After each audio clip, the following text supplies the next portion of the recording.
Hello and welcome to the Watches TV. Welcome to our Geneva Club for our very last edition of Prime Time of 2020. And what a year this has been, to say the least. Well, in this edition, we still have a few new watches to talk about, plus some other fresh news, but we'll also quickly come back on some of the highlights of the year, what we've learned and witnessed, and what can be expected for 2021. And for us, well, 2021 means a lot as we will celebrate the 10-year anniversary of the Watches TV. Can you imagine this? Already almost 10 years that we've been doing this, and we are still as enthusiastic as from day one. Okay, maybe sometimes slightly disillusioned about a few things, and we don't need to go into details. There are enough positive stories to focus on instead. But sincerely, what a journey it has already been, and you are now more than 131,000 subscribed to this channel. Quite something, makes us extremely happy and proud, and we hope this will continue to grow and make the family of watchmaking lovers even greater. But the good news is that we indeed have so many more things to say and film. All this thanks to your support, your positivity, and the interaction we enjoy and the motivation it brings us. Well, I think you can definitely fully count on us to uncover even better what proper watchmaking is all about in the next 10 years to come. Maybe more actually, because despite living in an ever more so digital world, well, I still strongly believe in the magic of a 500-year-old mechanical craft, and in particular the people behind it. But for this special 10-year celebration and to mark the occasion, we will most probably organize something quite special around the 1st of September, the official launch date, with some kind of Viva Watchmaking crazy party here in Geneva. But throughout the year, we will present you special things, and I won't go into details of this yet, but yes, we will have some special things for you.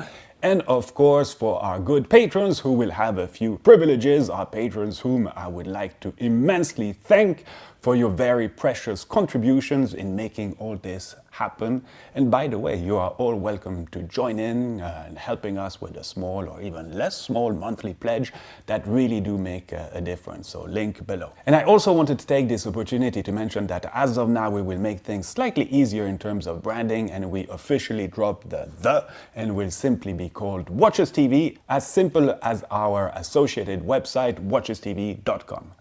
But yes, what a damn year this has been, and though we have some promising signs coming our way with the arrival of different vaccines, well, I doubt the overall situation will clear up just by magic, only by passing to 2021. We're unfortunately in this mess for a little while, but we're talking human lives, and despite being really looking forward to resume some of our favorite pastimes, traveling, meeting friends, going to watch fairs, to restaurants, well, in short, to feel free, well, I guess we still have a few months in front of us where we'll have to be as safe as possible with the consequences and constraints that comes with. But one day, things will clear up, and the sooner the better, of course. But coming back to our beloved watches, how did this COVID situation ultimately hit the industry? Well, we've already mentioned it, but we do have some clear winners and some losers. I mean, the power brands on one side consolidating their position, the rise of e-commerce, finally one could say, some of the independent brands that smartly use the free space handed to them by some big players who almost stopped communicating in spring, the vintage watch scene, and some incredible results. Don't know if you just saw the results regarding the other Rolex Paul Newman's and Steve McQueen's Heuer Monaco worn during the Le Mans film. Quite crazy, right? So not mentioning the serious success of the second-hand market as a whole. So both these last ones, auction plus second-hand market, using to a better extent what the digital world has to offer. And same can be said regarding some more agile and dareful brands who leverage any opportunities given to them, seizing these intelligently, such as Breitling, Bulgari, Oris, and the likes. And on the other side of the spectrum, well, we for sure have some clear losers for whom recovering will be a challenging task. We don't know yet the concrete impact of the sanitary crisis on the industry, but we can well presume that numbers are down by a good 30% over the year, resulting in a downsizing currently underway, not mentioning the impact on many suppliers. And I just hope that not too many jobs and competencies will be lost on the way. But please keep in mind that the COVID situation has only been an accelerator of what was already going on.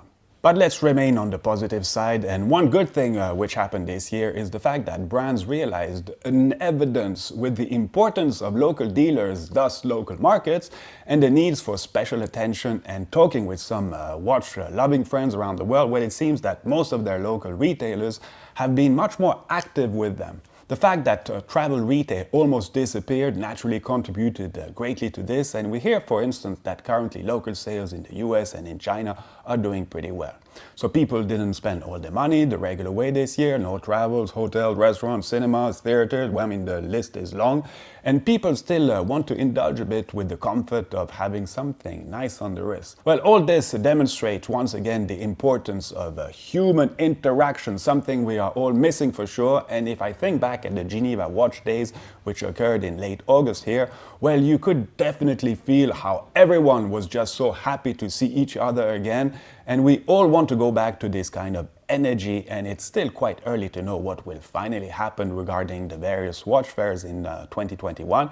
I mean, their format and the dates, since it seems that everyone is still pushing back, and we now hear that the rebranded Basel World Show is talking of an early summer edition. So I understand it's hard to commit with the prevailing short visibility, but I also know that quite a few brands are not that unhappy that the likes of Watches and Wonders have been either pushed back or simply cancelled. The cost associated with these kind of events seem to be part of a gone reality, and I'm very optimistic of seeing more Geneva Watch Day formats occurring in 21. More informal, smaller brands doing according to their budgets, capabilities, and this especially if it means getting closer to the end consumer, meaning the ones that ultimately have the future of the industry in their hands, or should I say, in their wallet. So more international, small and dedicated salons would be nice for everyone, obviously when the situation will permit this. So yes, I mean, budgets have been slashed, marketing budgets for sure. Brands have all been on the safe side and continue to do so, and we've even heard, for instance, that Hublot has halted their 9-year-long partnership with Ferrari, and this must represent quite a few millions for sure. So even when you're a brand relying so much on your marketing, well, you still have to calculate a bit more thoroughly what is your overall return, meaning your brand perception on one side and direct sales on the other. And I guess Hublot drained what could be achieved for the price they paid, and who really needs the 82nd special limited edition Ferrari watch, if you get my point. So we don't know who will take the spot at Ferrari, but there mustn't be that many brands capable of taking it over. I have a few ideas, but at the end it could well be that no watch sponsors will fill the spot.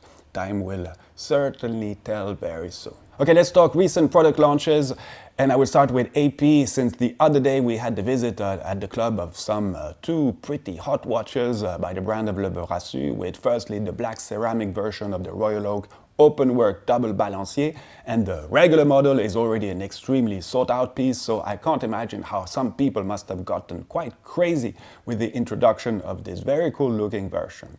The other watch we had the chance of seeing in the flesh is the new Flying Tourbillon Royal Oak, and the one that we saw had the main originality of not having a tapisserie dial, but instead a plain slate grey dial. Looks very different. So the movement inside this watch is the caliber 2950, and it was first seen in code 1159 and now transposed to the Royal Oak family of watches.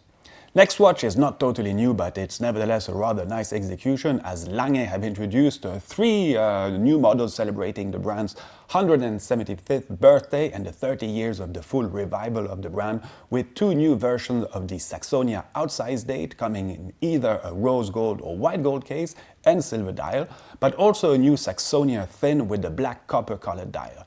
These are all boutique editions, and I must say that I can't wait to see some really new models coming from the German brand, because it has been a little while.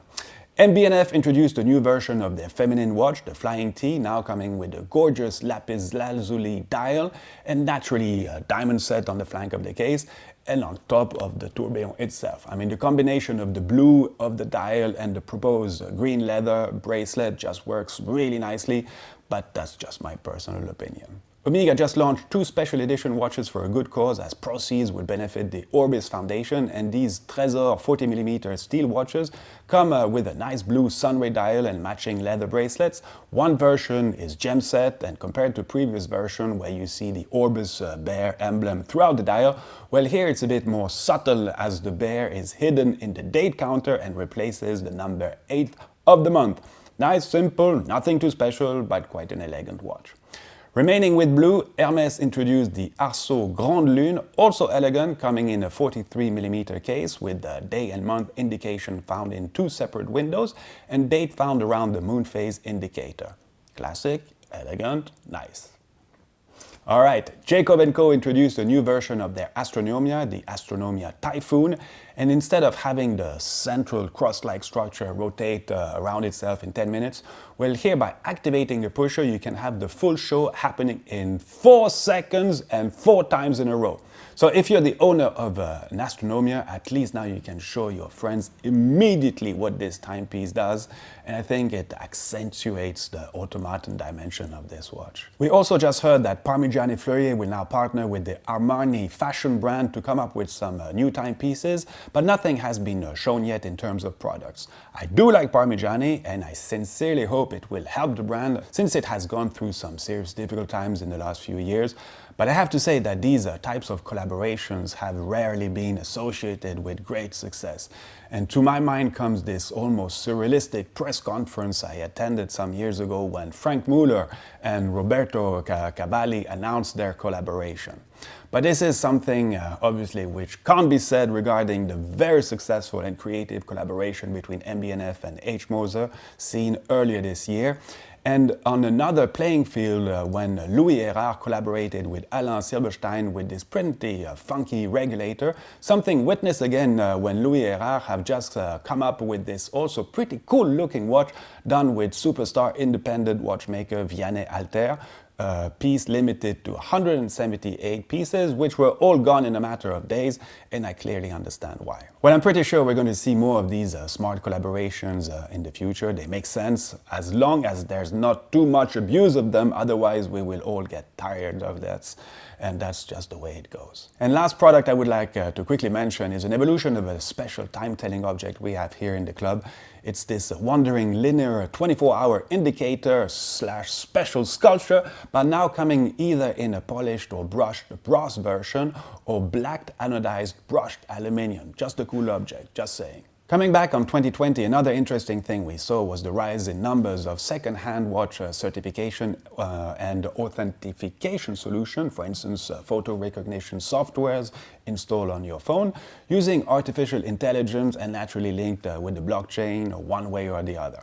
There's a lot at stake with this, especially if you want to seriously build trust between buyers and sellers, and we know that the second-hand market is clearly expected to grow even more in the near future. So I must say that I've followed these new technical solutions just on the side, but I think we should do some kind of special report on this. Sounds like a pretty hot topic. Okay, well, looking back on this year, and despite the difficulties of going to places, visiting manufacturers, artisans with our cameras, well, I am still pretty happy and proud by the number of reports we've been able to make. We really did our best to open as many doors as possible, but of course it was often complicated, and rightfully so.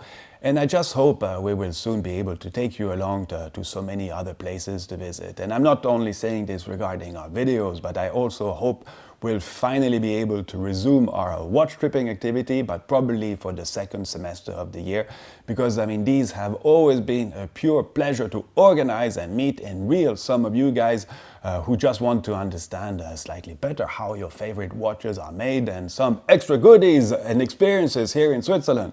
So as soon as I have more information about this, I will let you know. And finally, and since we did shoot quite a lot of timepieces throughout the year, whether here in our studio or on site, well, we have 3 watch porn videos coming your way between Christmas and the New Year. Just a happy way of celebrating watchmaking, and you should really consider these as some pretty sweet, relaxing and enjoyable videos, mixing new watches of 2020 and some other very special vintage pieces we had the opportunity to shoot. Okay, well, this is it for this last edition of Prime Time. Thanks again so much for your support and feedback. All the very best to all, a very happy holiday season and a Merry Christmas, and a bit in advance, a very happy and healthy New Year to you. Thanks for watching, and let's now go for a final Viva Watchmaking! See you real soon. Bye.